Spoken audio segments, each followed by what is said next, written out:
को भी बहुत परिश्रम करना पड़ता है, रात दिन दौड़ना पड़ता है, अलग अलग लोकेशन को कवर करना पड़ता है। तो आप लोगों ने भी बहुत कष्ट उठाया है। मैं आशा करता हूं कि मीडिया जगत के सभी साथियों का स्वास्थ्य अच्छा रहा होगा और पिछले एक आध सप्ताह का जो विराम मिला है उसके कारण भी अब आप फ्रेश होकर के फिर से मैदान में आए होंगे।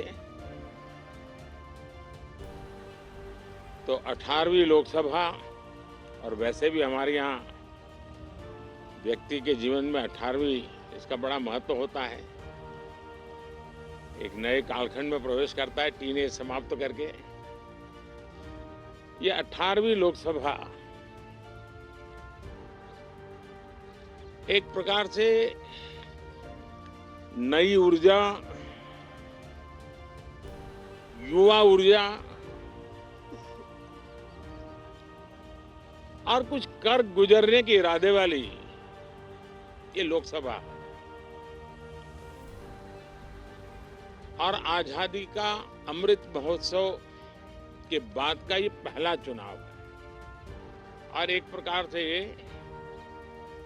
वो 25 वर्ष हैं जो हमारे अमृतकाल के 25 वर्ष हैं। और जो 2047 देश जब आजादी की शताब्दी मनाता होगा, एक प्रकार से उन सपनों को साकार करने का एक बहुत महत्वपूर्ण पड़ाव ये 18वीं लोकसभा है। साथियों, एनडीए सरकार को तीसरी बार देश की सेवा करने का देशवासियों ने आदेश दिया है, अवसर दिया है। मैं देशवासियों का फिर से एक बार ये अवसर देने के लिए हृदय से आभार व्यक्त करता हूं। और मैं देशवासियों को विश्वास देता हूं कि पिछले 2 टर्म में जिस गति से देश आगे बढ़ा है, समाज के हर क्षेत्र में परिवर्तन साफ साफ नजर आ रहा है। 25 करोड़ लोगों का गरीबी से बाहर आना, ये अपने आप में हर भारतीय के लिए बड़ा गर्व का विषय है। और मैं देशवासियों को विश्वास दिलाता हूं कि 18वीं लोकसभा में भी, हमारे 5 साल के कार्यकाल में भी, हम उसी गति के साथ, उतने ही समर्पण भाव से देश की आशा आकांक्षाओं को पूर्ण करने में कोई कमी नहीं रखेंगे। आज सुबह एनडीए की मीटिंग हुई थी। एनडीए के सभी साथियों ने मुझे फिर से एक बार इस दायित्व के लिए पसंद किया है। और सभी एनडीए के साथियों ने राष्ट्रपति जी को इसकी जानकारी दी। और राष्ट्रपति जी ने मुझे अभी बुलाया था और मुझे प्रधानमंत्री डेजिग्नेटेड के रूप में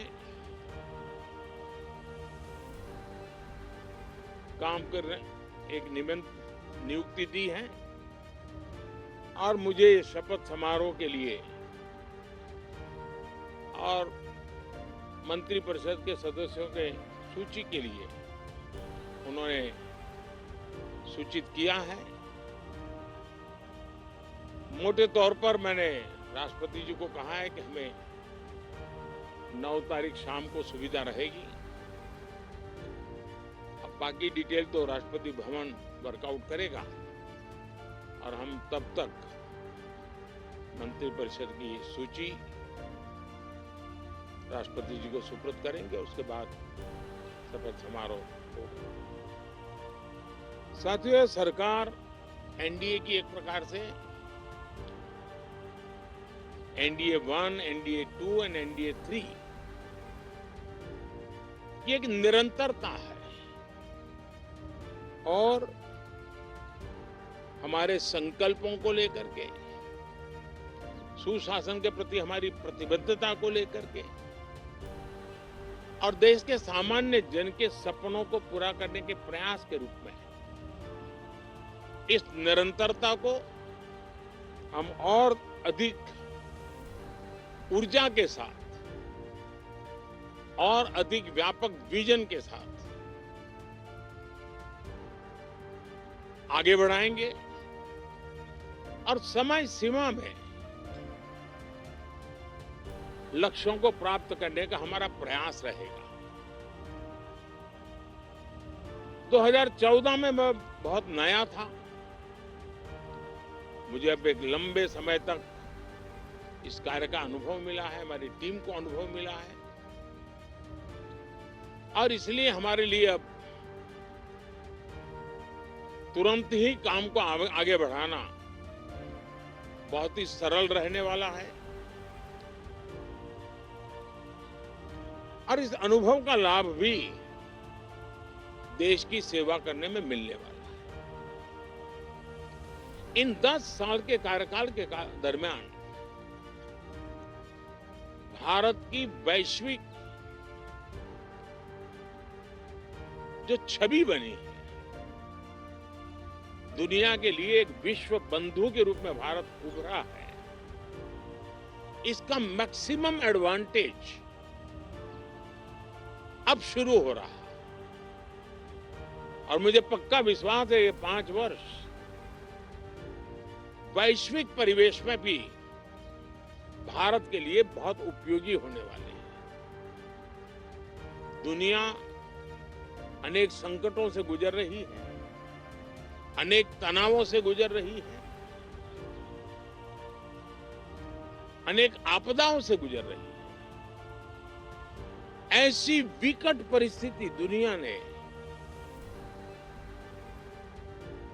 बहुत लंबे अरसे के बाद देखी है। हर देश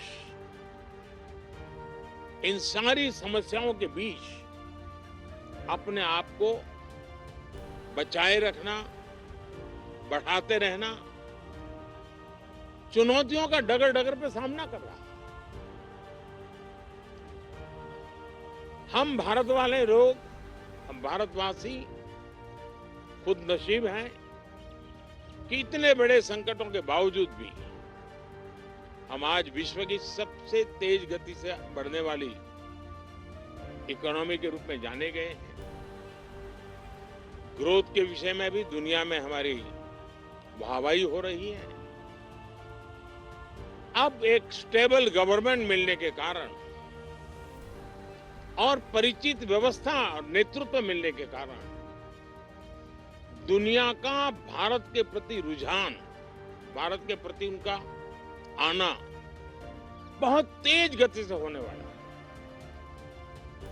और मुझे विश्वास है कि देश के सभी राज्यों को इसका लाभ मिलेगा। देश की युवा पीढ़ी को सबसे ज्यादा लाभ मिलेगा। विकास के नए ऊंचाइयों को छूने में एक वैश्विक भागीदारी का वातावरण आने वाले 5 साल में बनने वाला है।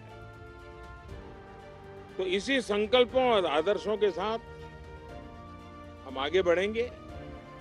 मैं राष्ट्रपति जी का हृदय से आभार व्यक्त करता हूं कि एक बहुत बड़े महत्वपूर्ण दायित्व के लिए उन्होंने मुझे निमंत्रित किया है। आप सबका भी दोस्तों बहुत बहुत धन्यवाद। Thank you.